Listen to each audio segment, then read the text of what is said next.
Assalamualaikum warahmatullahi wabarakatuh.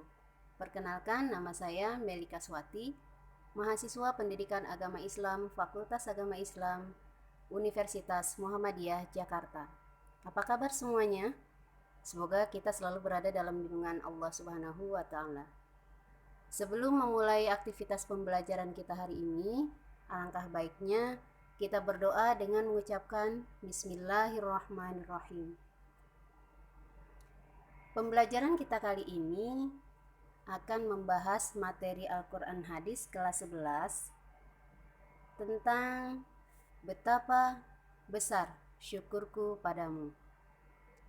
Dalam pembelajaran ini ada 4 subbab pokok yang akan kita bahas, diantaranya yaitu memahami Quran Surat Az-Zukhruf ayat 9 sampai dengan 13, memahami Quran Surat Al-Ankabut ayat 17, memahami hadis Nabi tentang mensyukuri nikmat Allah Subhanahu wa taala, dan perilaku mensyukuri nikmat Allah Subhanahu wa taala.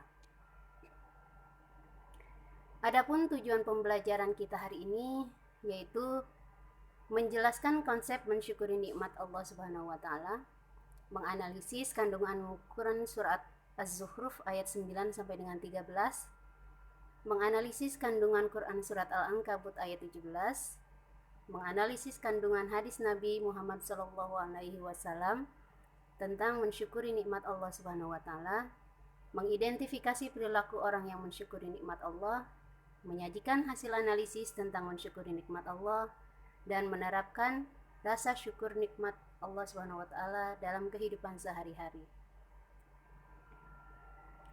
Baiklah, ini pembahasan Quran Surat Az-Zukhruf ayat 9 sampai dengan 13. Allah berfirman, yang artinya, dan sungguh jika kamu tanyakan kepada mereka, siapakah yang menciptakan langit dan bumi? Niscaya mereka akan menjawab, semuanya diciptakan oleh Yang Maha Perkasa, lagi Maha Mengetahui. Yang menjadikan bumi untuk kamu sebagai tempat menetap, dan Dia membuat jalan-jalan di atas bumi untuk kamu, supaya kamu mendapat petunjuk, dan yang menurunkan air dari langit menurut kadar yang diperlukan, lalu kami hidupkan dengan air itu negeri-negeri yang mati. Seperti itulah kamu akan dikeluarkan dari dalam kubur. Dan yang menciptakan semua yang berpasang-pasangan dan menjadikan untukmu kapal dan binatang ternak yang kamu tunggangi, supaya kamu duduk di atas punggungnya, kemudian kamu ingat nikmat Tuhanmu apabila kamu telah duduk di atasnya, dan supaya kamu mengucapkan, Maha Suci Tuhan yang telah menundukkan semua ini bagi kami, padahal kami sebelumnya tidak mampu menguasainya. Dari surat tersebut ada beberapa kandungan yang bisa kita ambil, yang bisa kita cermati, yaitu pada ayat 9 Allah menyebutkan secara umum tentang penciptaannya, yaitu langit dan bumi. Pada ayat ke-10, Allah merinci sebagian dari kehebatan ciptaannya itu sambil mengarahkan pembicaraan secara langsung kepada manusia, khususnya bagi mereka yang mengingkari Allah Subhanahu wa taala. Pada ayat 11, Allah Subhanahu wa taala yang Maha Perkasa dan Maha Mengetahui itu yang menurunkan secara berangsur-angsur dan sedikit demi sedikit air hujan dari langit menurut kadar yang diperlukan untuk kebutuhan makhluknya. Ayat 12 dan 13 masih merupakan lanjutan dari bukti-bukti kekuasaan Allah. Pada ayat tersebut diuraikan penciptaan segala macam pasangan. Ayat ini menyatakan Allah juga yang menciptakan makhluk semuanya berpasang-pasangan. Dalam surat Al-Ankabut ayat 17 yang berbunyi, Bismillahirrahmanirrahim, Innama ta'buduna min dunillahi awthanan wa takhluquna ifkan innal ladzina ta'buduna min dunillahi la yamlikuna lakum rizqan fattabu indallahi rizqa wa'budu washkuru lahu ilaihi turja'un. Yang artinya, sesungguhnya yang kamu sembah selain Allah hanyalah berhala-berhala, dan kamu yang membuat kebohongan. Sesungguhnya apa yang kamu sembah selain Allah itu tidak mampu memberikan rizki kepadamu. Maka mintalah rizki dari Allah dan sembahlah Dia, dan bersyukurlah kepadanya. Hanya kepadanya kamu akan dikembalikan. Quran Surat Al-Ankabut ayat 17. Dari firman Allah tersebut dapat diambil kesimpulan bahwa dalam Quran Surat Al-Ankabut tersebut Allah Subhanahu wa Ta'ala adalah Tuhan yang patut disembah tanpa menyekutukannya, dan Allah sajalah yang mendatangkan rezeki bagi manusia serta memberi nikmat pada hambanya. Sesudah itu kepadanya lah manusia akan kembali, di mana manusia dianjurkan untuk mencari keridhoannya dengan jalan mendekatkan diri kepadanya. Selanjutnya, memahami hadis Nabi Muhammad SAW tentang mensyukuri nikmat Allah. Ada 4 hadis yang akan kita bahas. Yang pertama yaitu hadis yang diriwayatkan oleh Abu Daud dari Abu Hurairah radhiyallahu anhu. Nabi Muhammad SAW bersabda, "Tidak dianggap bersyukur kepada Allah orang yang tidak bersyukur kepada manusia."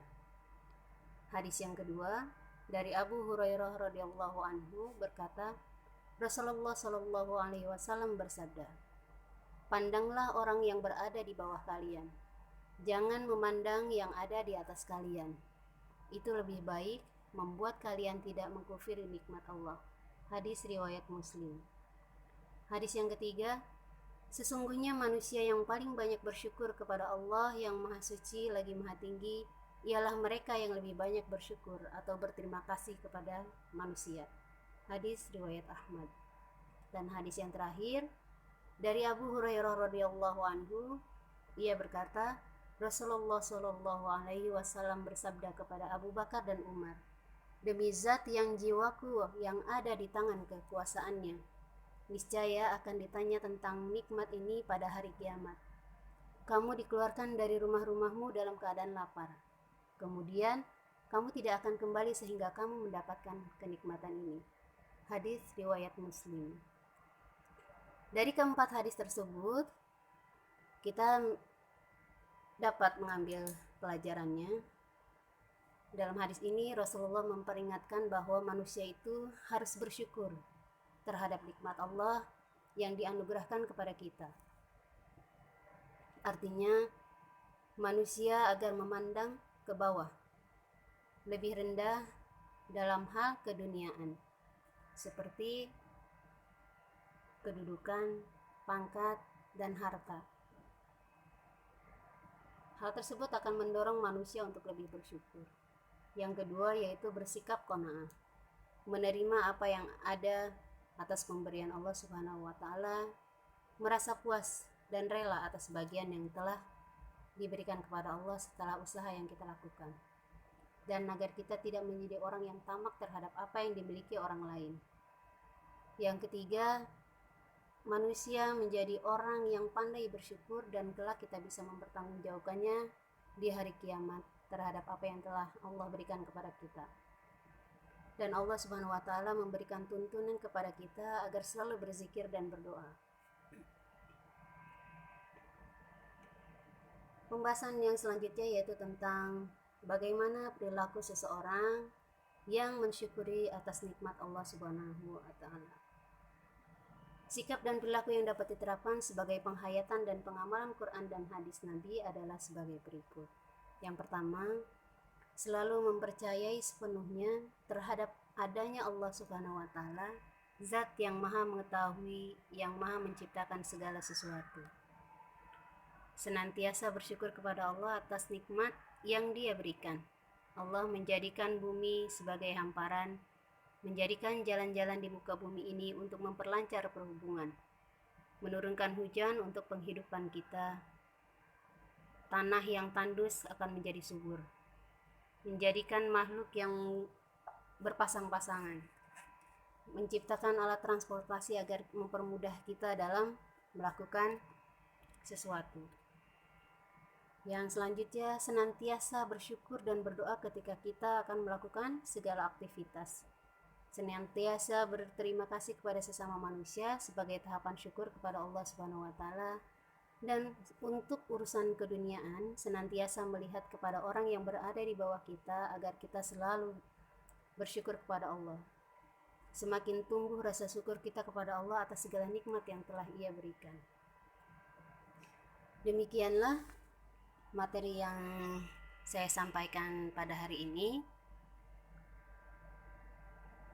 Untuk selanjutnya, siswa ditugaskan untuk membuat kelompok sebanyak 2 kelompok, dan masing-masing kelompok terdiri dari 10 orang.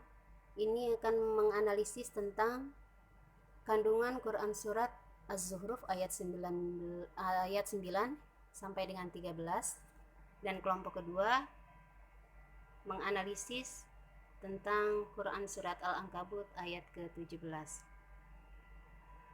Hasil analisis akan dipresentasikan di depan kelas. Dan untuk pertemuan selanjutnya,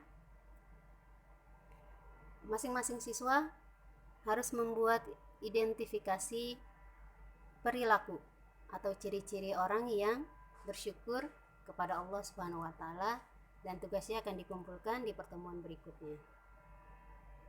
Kurang lebihnya mohon maaf. Assalamualaikum warahmatullahi wabarakatuh.